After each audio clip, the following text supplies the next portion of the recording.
Hello दोस्तों, कैसे हैं आप। आई होप आप सब अच्छे होंगे। आपका स्वागत है मेरे चैनल ज़िंदगी बने इजी। तो दोस्तों, इस वीडियो में हम बात करेंगे रक्षाबंधन कि रक्षाबंधन के सही मायने क्या हैं और हमें इसे कैसे उपयोग में लाना चाहिए। तो चलिए दोस्तों, शुरू करते हैं। एक राजा अपने जलयान से यात्रा करते हुए जब एक छोटे से द्वीप के पास से गुजरे तो उन्हें एक नारी की चित्कार सुनाई दी। राजा अपने सेवकों के साथ उस ओर दौड़ पड़े जिधर से आवाज़ आ रही थी। उन्होंने देखा कुछ दस्यु एक स्त्री को पीट रहे थे। स्त्री कह रही थी, दुष्टों, मैं भारतीय नारी हूँ, सील मेरा धर्म है, मैं तुम्हारी दुष्टता के आगे झुकूंगी नहीं, चाहे मेरे प्राण ही क्यों न ले लो। राजा के ललकारने पर दस्यु भाग खड़े हुए। राजा ने उस स्त्री के समीप जाकर पूछा, भद्रे, आपका परिवार कहाँ है? मैं आपको वहाँ पहुँचा देता हूँ। स्त्री बोली, राजन, दस्यु ने मेरे पति को मार दिया है। मेरे पुत्र मुझे छोड़कर पहले ही अलग हो चुके हैं। अब मैं किस परिवार के साथ रहूँगी? राजा ने कहा, इसका प्रबंध हम अपने राज्य में पहुंचकर कर देंगे। इसके बाद उस स्त्री को साथ लेकर राजा अपनी राजधानी की ओर चल पड़े। राजधानी में राजा का भव्य स्वागत हुआ। उपस्थित जन समुदाय में मंत्री, सामंत, सभासद, आम जनता आदि सब थे। राजा ने उस स्त्री से कहा, भद्रे, इन आगंतुओं में से तुम जिसे अपने पति पुत्र के रूप में चुनना चाहो चुन सकती हो। तुम्हारे सुखी जीवन के लिए मैं सारी व्यवस्था जुटा सकता हूँ। स्त्री की आंखें छलक उठी। उसने कहा, राजन, मेरा पति था जिसने मुझे अपनी वासना से जकड़ा, मुझे घर की चार दीवारी में बंद कर मेरा स्वास्थ्य लूटा, मुझे ऐसा भी नहीं रहने दिया कि मैं आततियों का मुकाबला कर सकती। अशिक्षा, अज्ञान में जकड़ी रह गई मैं। पति की प्रवचना ने मुझे दासी बनाकर छोड़ दिया, इसलिए अब मुझे पति नहीं चाहिए। और पुत्र, उसने आगे कहा, पुत्रों को मैंने अपनी देह का सारा रक्त पिला दिया, स्वयं कष्ट झेले, पर उनको सेवा, शिक्षा और पालन पोषण में कमी न आने दी। वही पुत्र जब बड़े हुए तो उनसे इतना भी नहीं बन पड़ा कि गाढ़े संकट में मेरी रक्षा करते। ऐसे कृतज्ञहीन पुत्र लेकर भी मैं क्या करूँगी? हाँ, जो मेरे सील, मेरे धर्म की रक्षा कर सके, मुझे ऐसे साहसी और चरित्रवान भाई की आवश्यकता अवश्य है। यदि आप कर सकते हैं तो मेरे लिए एक भाई की ही व्यवस्था कर दें। राजा ने उपस्थित जनसमूह पर आंखें दौड़ाकर देखा। सबकी आंखें झुकी हुई थी। राजा ने कहा, बहन, आओ, तुम मेरे साथ चलो। इनमें ऐसा कोई भाई नहीं दिखाई देता है जो तुम्हारा उद्धार कर सके। उस स्त्री और राजा की आंखें अब भी ढूंढ रही हैं। कुछ ऐसे भाई मिले जो अपने देश की नारी को अंधविश्वास, रूढ़िवाद और अत्याचारियों के बंधन से छुड़ा सके। पति और पुत्र बनने के लिए तो यहाँ सब तैयार हैं, परंतु भाई का भार संभालने के लिए आज एक भी व्यक्ति तैयार नहीं होता। रक्षाबंधन का त्यौहार ऐसे ही भाइयों की खोज का त्यौहार है। कहने को तो 130 करोड़ की आबादी वाले इस देश में कण कण में भाई भरे पड़े हैं, पर भीड़ पड़ने पर जो भार हरे ऐसे कितने हैं। पिछले आधे कल्प से भाइयों की कलाइयाँ सजती आई हैं और बहनों की गोद उपहारों से भरती आई है, परंतु असुरक्षा का मंडराता साया जस का तस है। ऐसा नहीं कि केवल नारी ही असुरक्षित हैं। अकेले नारी असुरक्षित तब होती हैं जब उसका अस्तित्व नर से बिल्कुल अलग होता है। समाज रूपी माला में नर और नारी रूपी मनके इस प्रकार गुथे हैं कि उनको अलग अलग किया ही नहीं जा सकता। किसी नारी पर जब कोई पुरुष अत्याचार करता है तो एक प्रकार से वह पुरुष को भी घायल करता है। वह पुरुष उस नारी का पिता, पुत्र, पति या भाई कोई भी हो सकता है। और जब कोई नारी किसी पुरुष पर अत्याचार करती है तो एक प्रकार से वह नारी को भी घायल करती है। वह नारी उस पुरुष की माता, बहन, पत्नी या पुत्री कोई भी हो सकती है। दोस्तों, वर्तमान परिवेश में ऐसा लगता है कि हमें भाई बहन की दीवार हटाकर रक्षा सूत्र को आत्मा के स्तर पर ले जाना चाहिए, जहां एक आत्मा दूसरी आत्मा को धागे से नहीं, एक मीठी प्रतिज्ञा से बंधे कि मैं तुम्हारे सम्मान की रक्षा करूंगा, तुम मेरे सम्मान की रक्षा करो। इस त्यौहार का आदिकालीन रूप ऐसा ही था। जगत के बीज रूप परमात्मा शिव ने स्वयं धरती पर उतरकर आत्माओं को प्रतिज्ञाबद्ध किया था कि एक दो को आत्मिक रूप में देखो, भाई भाई की दृष्टि से देखो।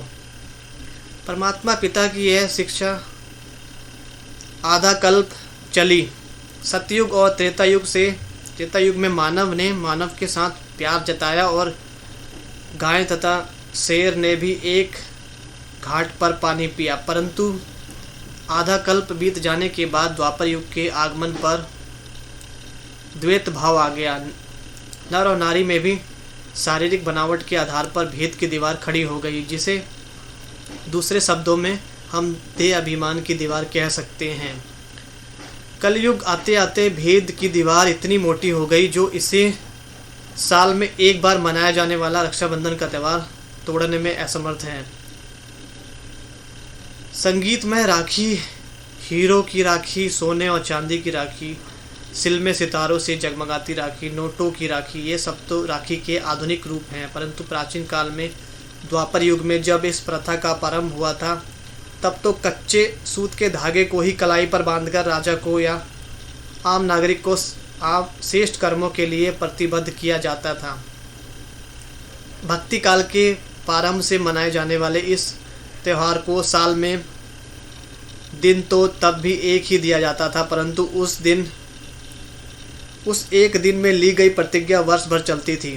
कच्चे धागे की प्रतिज्ञा में इतनी ताकत थी, परंतु आज चमकती दमकती राखी की चकाचौंध में खोया मानव इसके पीछे छिपे रहस्य को विस्मृत करने में एक दिन की भी देरी नहीं लगाता। सच तो यह है कि राखी के सच्चे रहस्य से अवगत ही नहीं हो पाता है।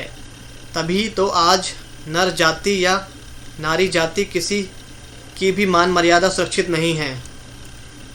इसमें दोष किसी का भी नहीं है। आत्माएं सतयुग से कलयुग तक का जन्म पूर्वजन्म की यात्रा करते करते शक्तिहीन हो गई हैं। जैसे एक कमज़ोर दूसरे कमज़ोर को सहारा नहीं दे सकता, वैसे ही स्थिति सभी आत्माओं की हो चुकी है। सहारे दाता प्रभु को धरती पर आना पड़ता है। वे आकर कहते हैं, इस अंतिम जन्म में मुझे अपना भाई बना लो, मैं तो अशरीरी हूँ, मुझे स्थूल राखी से नहीं वरन सच्चे पवित्र भ्रात भाव से बांध लो। मैं बंध जाऊंगा और तुम्हारे संकल्प मात्र के आह्वान से स्वयं रक्षक बन जाऊंगा या किसी की रक्षा के निमित्त बना दूंगा। आप अपनी रक्षा का भार मुझ पर छोड़ दो और निश्चिंत हो जाओ। भगवान शिव निराकार हैं, जन्म मरण रहित हैं, परंतु सृष्टि का भार हरने और अशक्तों को शक्ति देने का भार उठाने के लिए उन्हें परकाया प्रवेश की विधि द्वारा धरती पर अवतरित होना पड़ता है।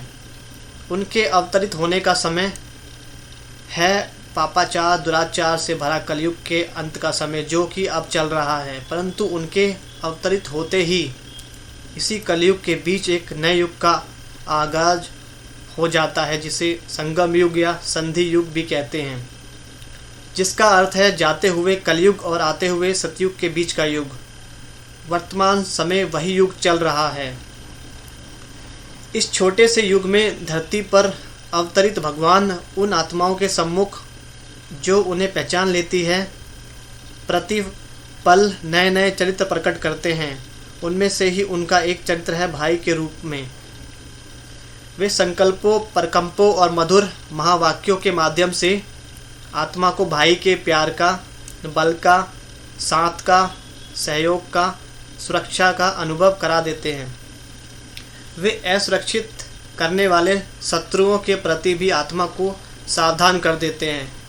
ये शत्रु है काम का क्रोध, लोभ, मोह, अहंकार और इन शत्रुओं के सूक्ष्म अंश तथा इनके बाल बच्चे जैसे कि ईर्ष्या, नफरत, चुगली, परचिंतन, आलस्य आदि। दोस्तों, भगवान कहते हैं कोई भी नर या नारी किसी के भी शत्रु नहीं हैं। नर या नारी शरीर में मौजूद सभी आत्माएं मेरे पुत्र हैं, आपस में भाई भाई हैं। वे एक दो के शत्रु कैसे हो सकते हैं? परंतु ये दुश्मन विकार जब आत्मा में प्रवेश कर जाते हैं तो ये एक आत्मा को दूसरी आत्मा से लड़ाकर उसका शत्रु बना देते हैं। भाई को भाई के विरोध में खड़ा कर देते हैं। इन पांचों विकारों को इनकी वंशावली सहित आप जीतो। इस विषय में मैं तुम्हारा सदा मददगार हूँ। तुम विजय का संकल्प करते हुए एक कदम आगे बढ़ाओ, मैं 1000 कदमों में तुम्हारी मदद करूँगा। वास्तव में कलाई पर बंधा धागा इन पांचों विकारों को जीतने का ही प्रतीक है। रक्षाबंधन का अर्थ है आत्मा की सर्वांगीण रक्षा। तन, मन, धन, जन, चरित्र, धर्म, मान, पद आदि के लिए परमपिता परमात्मा की ओर से बांधा गया बंधन यह मर्यादा का बंधन है, सद्गुणों का बंधन है, शुद्ध दृष्टि, वृत्ति, कृति का बंधन है। इसलिए मस्तक पर तिलक लगाया जाता है जो संदेश देता है कि मिट्टी की देह को ना देख, मस्तक पर जगमगाती मणि को देखो, अर्थात आत्मा को देखो। और हर एक आत्मा भाई से आत्मिक स्नेह रखो। मुख मीठा कराने के पीछे भाव है कि हर एक आत्मा भाई के प्रति सुकून देने वाले मीठे वचन बोलो। अंदर की बुराइयां पिता परमात्मा को अर्पित कर देना ही इस त्यौहार की सच्ची खर्ची है। ईश्वरीय कर्तव्य के यादगार रूप में साल में एक दिन मनाए जाने वाले रक्षाबंधन की शिक्षाओं को हम प्रतिदिन स्मृति में रखें तो वे दिन दूर नहीं जब सुरक्षा का भार उठाने वाले भाइयों से यह सृष्टि सुसज्जित हो उठेगी। सच तो यह है कि ऐसा सृष्टि में फिर सुरक्षा का कोई भार नहीं रहेगा ही नहीं। सो दोस्तों, यह वीडियो आपको कैसा लगा कमेंट कीजिए और लाइक, शेयर और सब्सक्राइब करना ना भूलें। चलिए दोस्तों, मिलते हैं अगले वीडियो में। Thanks for watching.